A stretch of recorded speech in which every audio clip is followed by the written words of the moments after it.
예레미야 5장, 겉보기엔 굉장히 무서운 심판 이야기 같잖아요? 그런데 그 속을 자세히 들여다보면 어떻게든 용서할 이유를 필사적으로 찾으시는 하나님의 그 애타는 사랑이 담겨 있습니다. 오늘 그 깊은 메시지로 함께 들어가 보시죠. 자, 한번 상상해 보세요. 거의 무너지기 직전인 사회가 있습니다. 이걸 다시 일으켜 세우려면 뭐가 필요할까요? 뭐 강력한 군대? 아니면 새로운 리더? 성경이 제시하는 답은 생각보다 훨씬 단순하면서도 또 굉장히 강력합니다. 바로 하나입니다. 단 한 사람. 네, 딱 한 사람이면 된다는 거예요. 이게 대체 무슨 이야기인지 지금부터 자세히 살펴보겠습니다. 이 한 사람을 찾는 이야기를 제대로 이해하려면 먼저 그 배경부터 알아야겠죠? 이때 예루살렘은요, 그냥 좀 어려운 시기가 아니었어요. 말 그대로 벼랑 끝에 서 있는 극심한 위기 상황이었습니다. 예레미야 선지자가 활동하던 시대의 유다는 저 북쪽의 바빌론이라는 거대한 제국의 위협을 받고 있었어요. 그런데 성경은 진짜 문제는 밖에 있는 적이 아니라고, 진짜 붕괴의 원인은 바로 안에 있었다고 정확하게 짚어냅니다. 바로 이런 안팎으로 완전히 무너진 총체적 위기 속에서 하나님이 정말 절박하고 어떻게 보면 좀 충격적이기까지 한 명령을 내리세요. 군대를 모으라는 게 아니었어요. 하나님은 단 한 명의 사람을 찾고 계셨던 거죠. 이게 그냥 너희는 심판받을 거야 라는 선언이 아니라는 거예요. 이건 거의 제발 용서할 핑계라도 좀 다오 하는 하나님의 절규에 가깝습니다. 자비를 베풀 단 하나의 이유, 그거 하나를 찾고 계셨던 거죠. 그래서 그 결과가 어땠을까요? 예루살렘 거리를 샅샅이 뒤졌는데 가난하고 힘없는 사람부터 사회 지도층까지 결과는 똑같았습니다. 모두가 예외 없이 하나님의 길을 완전히 외면한 상태였어요. 이게 그냥 몇 가지 실수를 저질렀다 이런 차원의 문제가 아니었어요. 이건 아주 의도적인 반역이었고요.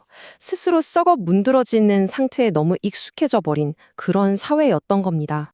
그런데 이렇게 정말 암담한 판결 속에서도 한 줄기 빛이 보입니다. 그러나 내가 너희를 완전히 멸망시키지는 않겠다.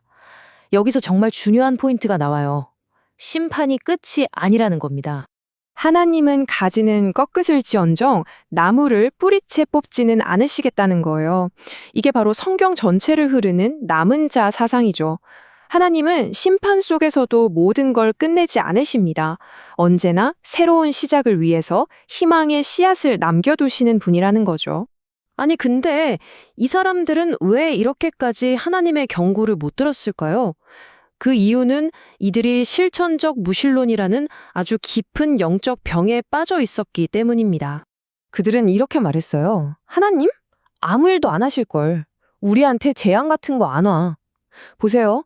입으로는 하나님을 말해요. 하지만 실제 삶에서는 마치 하나님이 아무 힘도 없고 내 삶에 어떤 영향도 끼치지 못하는 분인 것처럼 사는 거죠.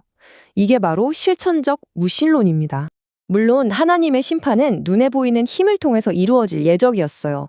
저 북쪽에서 내려오는 바빌로니아 군대가 바로 그 심판의 도구였죠. 하지만 성경은 더 깊은 본질을 이야기합니다. 바빌론 군대는 그냥 도구일 뿐이고 심판의 진짜 실체는 다른 곳에 있다고 말해요. 그게 뭐냐? 바로 거부당한 하나님의 말씀 그 자체입니다. 말씀은 위로가 되기도 하지만 무시당하고 거부당할 때는 모든 것을 태워버리는 정화의 불이 되는 거죠. 자, 본문은 이 사회가 왜 이렇게까지 무너졌는지 그 구체적인 세 가지 얼굴을 우리에게 보여줍니다. 아주 생생하게요. 첫째는 영적 무지. 자연의 섭리를 보면서도 하나님을 두려워할 줄 몰랐고, 둘째는 사회적 불의. 부자들은 약한 사람들을 속이고 고아들의 호소에는 귀를 닫아버렸죠.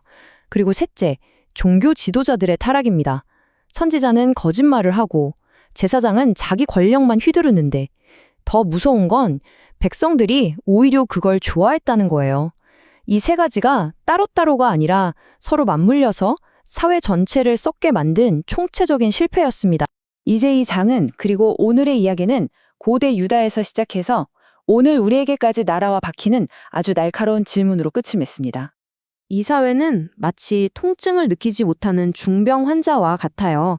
온몸이 썩어 들어가는데 아프질 않으니까 자기가 얼마나 심각한 상태인지 전혀 깨닫지를 못하는 거죠.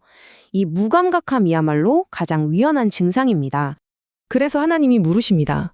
결국에 너희가 어찌하려느냐? 이 질문 단지 그때 그 사람들에게만 던져진 질문일까요? 아니죠. 자기 기만에 빠져 살아가는 모든 시대, 모든 공동체, 그리고 바로 우리 각자에게 던져지는 질문입니다. 하나님의 탐색은 예레미야 시대에 끝나지 않았습니다. 정직하게 행하고 진리를 구하는 그 한 사람을 찾으시는 하나님의 부르심은 오늘날에도 계속되고 있거든요.